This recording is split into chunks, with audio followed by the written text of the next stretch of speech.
Hey, how are you doing? Hope all well. I'm Justin Kapani. It's going to be 5 p.m. India Standard Time in about 10 minutes or so. I'm Justin Kapani. I'm the founder and CEO of I'm Decor Design. We're in the business of designing and manufacturing home and office decor and interior solutions. So I'm hoping most of you have had a great weekend, enjoyed to the core, done up your cleaning, you've traveled wherever, you've made the best use of the time and stuff, you've engaged in your creative pursuits and stuff like that, and most importantly, you've exercised because exercise helps the best to work on your energy and stuff like that. So why am I on your screen right now? I am not promoting exercising, but I am generally sharing my thoughts. Actually, this is a learning which I've had, and I have a set of lines before me from a book which kind of they didn't hit me hard, they didn't resonate with me, but I can totally relate with it because I see myself in this, in the sense that I mean, it's hard for me to believe that somebody would go through this. And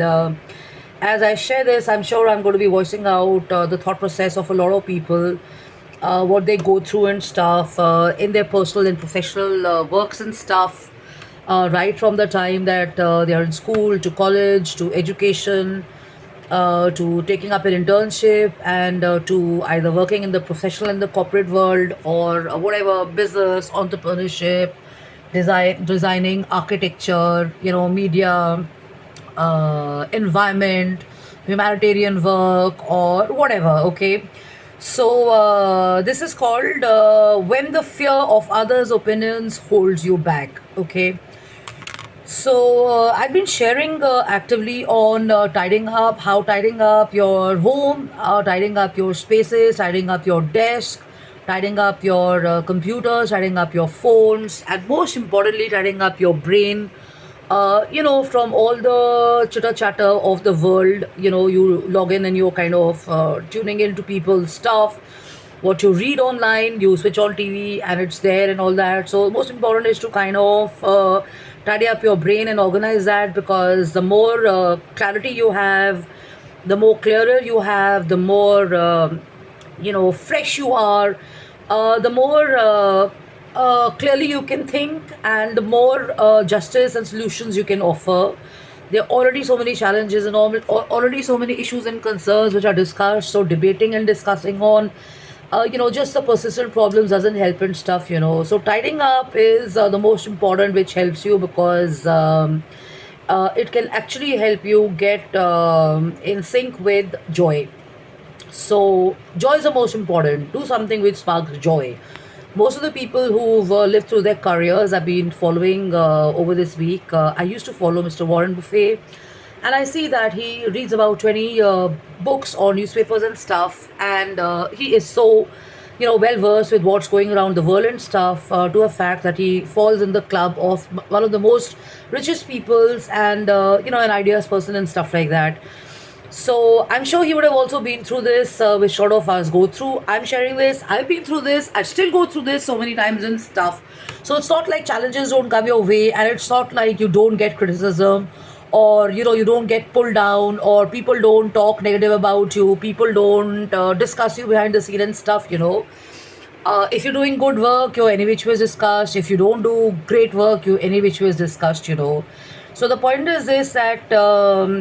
The author shared here from her experience, and this is actually my experience. My life mission is to increase the number of people who have a life that sparks a joy through tidying up. And for that reason, I write books, I give talks, and appear in the media. And a few years back, when I was kind of reviewed about my goals and my mission and my views and everything, the only answer which I could give was that I want to share my ideas on social media and to reach out to more people.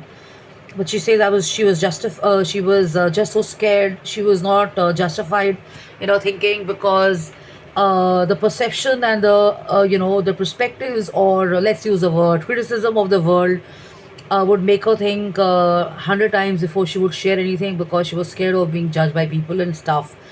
she's used those words which I normally avoid, because I feel generic terms like these shouldn't be used, because you start associating them as your feelings and stuff, and you don't even feel it.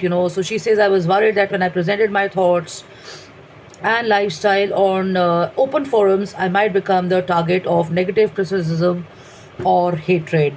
For a long time, I couldn't even bring myself onto a social media account, and I got talking with a well-known, therapist in Japan, and he had counseled so many families and friends. He turned up here to be an old friend, and he said, "Do you think by not sharing on this, your people are not going to dislike you and still not, have their opinions and views about you? They will not attack you. You're a personality on TV and stuff like that." So that struck a bell, and she says, "Plenty of people already hated me. Plenty of people really liked me.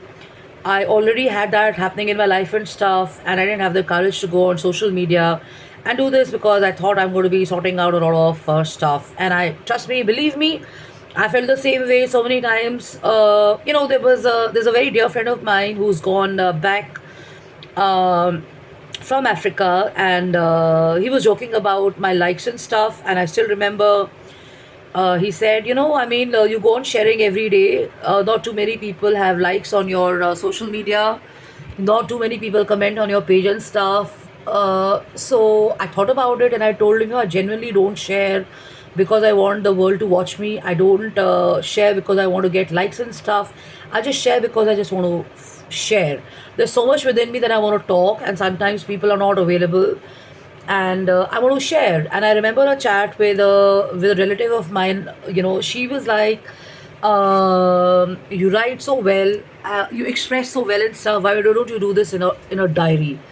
And I did maintain a diary for a bit, and I still maintain. Sometimes I write down my thoughts, I write down my goals, my plans, I write down my dreams and stuff.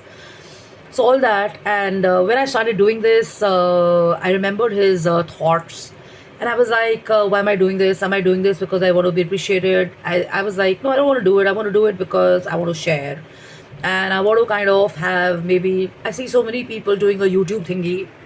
I just want to share with the idea of expressing myself, and maybe later on, if I kind of incentivize that, or if I have it as a formal channel, I still don't have it, because really that's not my priority right now. But the point is to share information, and knowledge helps, So I started like that, and as I did that, I was like noticing two changes in me. One is I started reading more. Number two, I look forward to sharing what I know, and I find similar circles and stuff. And as I do that, as I upgrade myself, as I improvise myself, as I become a better me, I won't say a version, but I